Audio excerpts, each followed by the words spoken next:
gente, eu tô gravando mais um vídeo aqui pro nosso canal. Depois eu vou tentar testar o som pra ver se tá bom. Eu tô tentando gravar sem microfone, que essa câmera aqui que eu tenho, acho que o microfone nem adianta, eu tava usando o microfone, ele só aparecia no áudio, na live de fato, né? Mas vamos tentar gravar aqui falando pra vocês sem microfone, vamos ver depois como é que fica, né? Gente, eu ia fazer uma resenha do livro que eu escrevi, mas antes dessa resenha, vamos fazer aqui um vídeo falando sobre a indução ao erro. Que era um vídeo que tá faz tempo já para gravar, depois eu faço a resenha. Talvez na sexta vai ser a nossa live, tá, gente? Eu tô me esforçando para fazer live na sexta. Talvez na sexta seja a nossa live e aí eu possa fazer pelo menos uma parte dessa resenha, tá bom? Mas então vamos falar aqui sobre a indução ao erro, tá bom, gente? A indução ao erro é o seguinte, gente. Para começar a falar desse tema, eu vou falar, por exemplo, de uma situação que aconteceu comigo. É mais fácil falar de mim do que falar do que eu não vivi, né? Vamos então fazer aqui, olha só.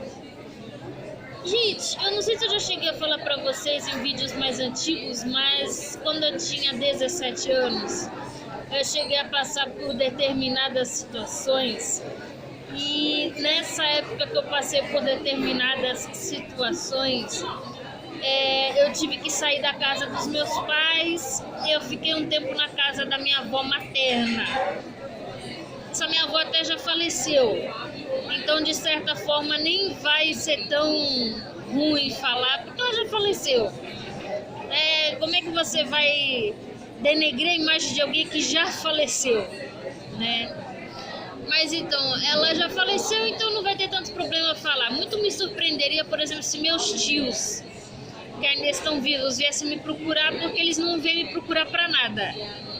Eles nem sabem que eu tô aqui em São Paulo. Eu tenho muito mais contato com vocês aqui do canal do que com meus tios. Meus tios e nada é a mesma coisa. Me perdoa, mas é verdade. Se um dia eles verem esse vídeo, eles sabem que é verdade. Mas vamos voltar aqui pro tema do vídeo, tá, gente? Eu passei um tempo na casa dessa minha avó e eu era muito novinha. Eu tinha 17 aninhos e eu tava passando por uma série de problemas. E essa minha avó, ela chegou pra mim, eu chegava pra ela e falava assim: vó, deixa eu lavar a louça pra senhora hoje à noite? E ela chegava e falava: não, filha, não precisa, deixa que amanhã eu lavo, deixa que amanhã a vovó lava. Aí de manhã eu ia arrumar minha cama: não, filha, deixa que vovó arruma pra você. E eu não vou contar minha história toda aqui, mas minha avó e eu, a minha avó materna, mãe da minha mãe, nós não tínhamos uma relação muito próxima. Nós não tínhamos. Nessa época a gente até teve por causa de uma determinada situação que eu não vou dizer qual é ainda. Mas olha só. E ela ficava: não precisa. Eu ia fazer não sei o que, não precisa. Eu ia fazer não sei o que lá, não precisa. Nada precisa.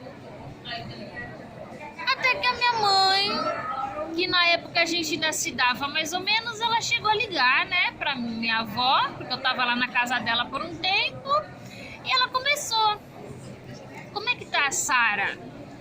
Aí a minha avó falava assim, né, minha avó, eu não vou dar diagnóstico nenhum aqui pra ela, se ela era narcisista, se ela era bipolar, com toda certeza ela tinha alguma coisinha ali, porque a minha avó era muito destrambelhada. Ela tinha muitos problemas, uma série de ordens de problemas, mas eu não vou dar diagnóstico aqui pra ela. Eu acho que ela não era NP, não. Mas tem muita gente tóxica que não é NP. Todo NP é tóxico, mas nem toda pessoa tóxica é NP. Aí ela chegava pra minha mãe: olha só. A pessoa que eu chegava e falava: vó, deixa eu lavar a louça. Não precisa. Vó, deixa eu lavar a roupa. Eu queria lavar a roupa na mão. Eu já sabia lavar roupa na mão com 17 anos. Não precisa, filha. A vovó lavar na máquina. Eu ia arrumar a cama: não precisa, filha, deixa que vovó arruma. Chegava pra minha mãe perguntava como é que estavam as coisas. Ela falava: a Sarinha é muito boazinha. A Sarinha é muito boazinha, eu me dou muito bem com ela. Inclusive ela dizia que se dava melhor comigo do que com a minha mãe, né? Mas aí ela falava assim: mas ela não me ajuda em nada dentro de casa. Eu cheguei a comentar essa situação com uma determinada pessoa que me conhece aqui do canal, eu não vou falar quem é, para não expor a pessoa dela. Essa pessoa já trabalhou em área jurídica e essa pessoa me falou assim: Sara, a sua avó te induziu ao erro. Eu não conhecia esse termo porque eu sou leiga em termos jurídicos. Eu tenho um pequeno conhecimento, até porque hoje em dia a gente tem que ter um pequeno conhecimento. Porque hoje em dia você falou um negocinho na internet, pronto. Danos morais e crimes contra a honra. Acabou. Não pode ser burra.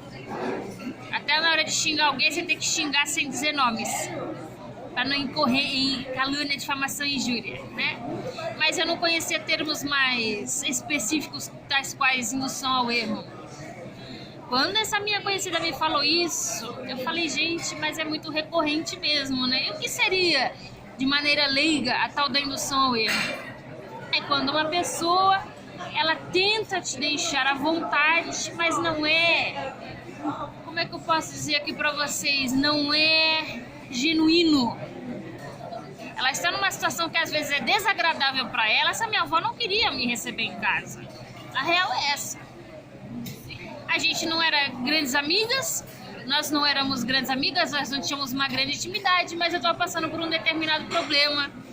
Eu era nova demais para ficar sozinha e eu tinha que passar um tempo fora da casa dos meus pais.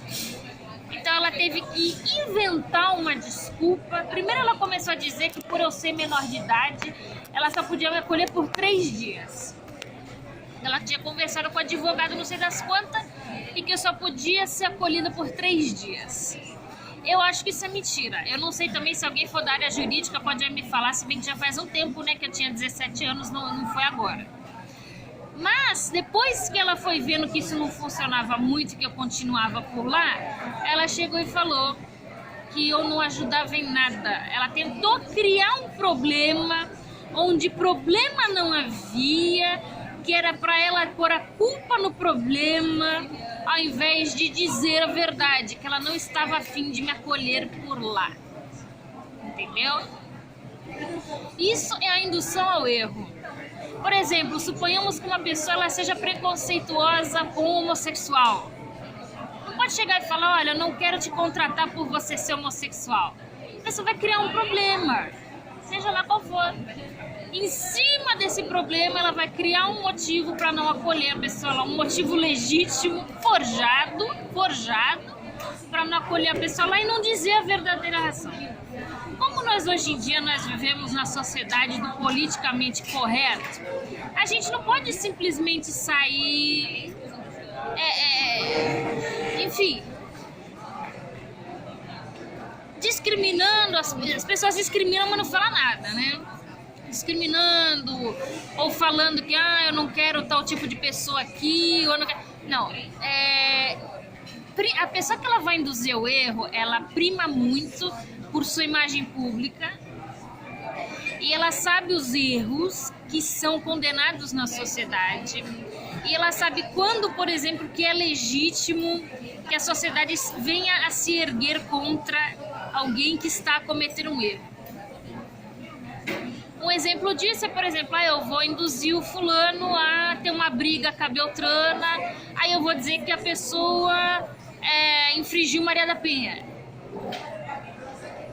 Aí eu vou chegar lá e vou mandar prender, ou vou mandar não sei o que, assim. Outro detalhe, pessoa que te deixa muito à vontade, pensa que quando ela quer te induzir o erro, gente, ela te deixa muito à vontade. Não, olha, pode fazer que nem minha avó. Não, deixa a roupa, deixa que eu lavo amanhã. Deixa a louça, deixa que eu lavo amanhã. Deixa a cama, deixa que eu arrumo amanhã. Pra depois chegar e falar, a Sara não faz nada dentro de casa. Entendeu? Se fosse hoje com um pouquinho mais de maturidade, eu chegaria e diria: ué, se a senhora queria que eu arrumasse alguma coisa, por que falou pra eu não arrumar? Mas é que na real ela não queria me receber lá, entendeu? Assim como, por exemplo, sei lá, uma pessoa que não quer a outra naquele ambiente, ela vai tentar induzir o outro ao erro, porque ela não quer que você, por exemplo, esteja mais naquele ambiente, seja de estudo, seja de trabalho. Tentaram fazer isso também numa pensão onde eu morava, aqui em São Paulo, a primeira vez. eles não me queriam lá. Tanto que o primeiro dia que eu estive lá e paguei o aluguel, uma das pessoas que olhava a pensão falou assim mesmo: se mês que vem você achar um lugar melhor para você ir. Por que ela falou assim? Porque naquela pensão mulher não era muito bem-vinda. Por quê? Porque mulher engravida. E para tirar uma mulher grávida de um lugar desse é difícil, hein? Então, mulher grávida e menor de idade, pelo amor de Deus. Eles preferiam homens. Tanto que a pensão era lotada de homem e tinha pouquíssimas mulheres. Principalmente mulher em idade fértil. Eu tinha idade fértil na época, tinha menos de 30 anos. Ainda tenho, ainda não entrei na menopausa, enfim. Mas voltando aqui pro tema, também os meses que eu passei lá sempre tentando me induzir a erro, sempre tentando achar um erro de minha parte, que era pra chegar lá e falar: que motivo que nós vamos arrumar pra botar essa mulher daqui pra fora? A mesma coisa a minha avó: que motivo que eu vou achar pra botar essa menina aqui pra fora? Você tá entendendo? Tome muito cuidado, porque como eu digo nós, porque é a minha realidade, pelo menos, nós somos criados, às vezes, de uma maneira na qual a gente não foi bem compreendido. E nós queremos compreensão, nós queremos, acima de tudo, aceitação do jeito que a gente é. A gente quer ser aceito do jeito que a gente é. Pessoas que viveram o que nós vivemos querem ser aceitas do jeito que nós somos, de qualquer forma. E quando uma pessoa tenta nos induzir ao erro, ela é muito esperta, ela já nos analisou, ela sabe que nós somos suscetíveis à culpa e principalmente essa pessoa, ela é cercada de flying monkeys, porque a vida de pessoas abusivas é se cercar de flying monkeys para dizer que a psicose coletiva dela é verdade, né? É a psicose coletiva, mas é uma mentira dita 1000 vezes que se torna verdade. E se essa mentira dita 1000 vezes for dita por 100, 200 pessoas, aí é que vão dar credibilidade a essa mentira de fato. Então as pessoas abusivas, elas se cercam de flying monkeys para validar as suas ideias. Geralmente a pessoa que foi abusada, ela é totalmente contrária, ela foi isolada da sociedade, ela perdeu muitas vezes a habilidade social, ela perdeu a habilidade de se relacionar, ela tá com a autoestima baixa, não porque ela se odeia, mas porque ela acha que o mundo tá contra ela, porque às vezes ela vive uma vida inteirinha de derrota, aí chega um ser humaninho que a aceita exatamente do jeito que ela é e deixa ela totalmente à vontade. O que acontece? A pessoa fica à vontade e às vezes ela comete erros. Como eu lá, que não lavei a roupa e não arrumei a cama e não lavei a louça, porque eu fui induzida a isso. E a minha mãe, ela comprou aquela ideia, tanto que ela comprou aquela ideia que ela me falou no telefone, acho que no mesmo dia: olha, faz serviço doméstico aí, hein? Arruma tua cama aí, não sei o quê. E a minha cabeça já tava uma confusão. Você imagina? Não, no outro dia, minha avó chegou pra mim e falou que não precisava. Agora minha mãe disse que precisa. E depois eu fiquei sabendo, de fato, que ela chegou e fez essa espécie dessa tabelinha, dessa triangulação com a minha mãe. E eu ali com 17 anos, com a cabeça totalmente imatura e totalmente louca, entendeu? Sem entender nada. Indução ao erro, isso aí. É a mesma coisa quando uma pessoa te deixa super à vontade. Vamos supor, eu tive também um ex-namorado meu que ele era o suposto sociopata. Não foi comigo que ele fez isso, tá? Foi com uma outra, que ele chegou e falou assim: jamais te julgarei pelo teu passado, pois era como diria minha avó, a avó dele, não a minha. Era como diria minha avó: águas passadas não movem moinhos, porque ela já tinha tido vários namorados antes dele. Pra mim, que não tinha quase namorado ninguém, ele chegava e falava assim: sabe a fulana? É uma mulher muito rodada. Sabe a Beltrana? Não consigo imaginar ela entrando de véu numa igreja porque ela é muito rodada. Sabe a ciclana? Guarda a camisinha na casa dela porque é promíscua. Ele julgava feio a vida sexual das mulheres. Pra mim ele falava isso, por quê? Porque eu não era rodada sexualmente falando. Ah, mas pras outras que na cabecinha dele eram, entre aspas, rodadas, por que entre aspas? Porque não é um pensamento meu, é um pensamento dele. Aí ele tem que deixar elas à vontade. Pra quê? Pra elas falarem bastante do passado delas e ele ir lá e meter um malho nelas depois e guardando munição pra depois jogar contra elas. A mesma coisa, um outro ex-namorado que eu tive, que era o tal do eu odeio amor.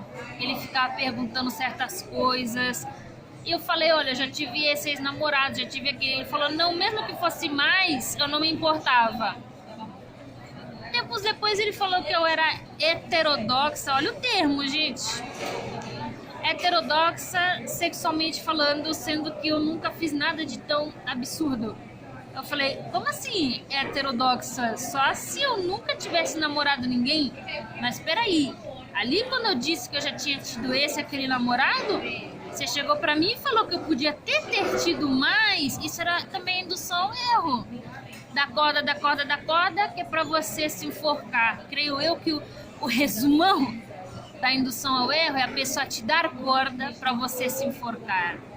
Tome muito cuidado, você que já sofreu relação abusiva, veio de família abusiva, está nesse período de recuperação principalmente, tome cuidado ao abrir seu coração, tome cuidado com pessoas boazinhas demais, que às vezes não são boazinhas, tome cuidado com pessoas que vão tentar te fazer se sentir à vontade, porque às vezes não é um amigo querendo te consolar, é um predador tentando devorar o resto que ainda resta de você. Gente, muito obrigada por mais essa atenção e até o próximo vídeo.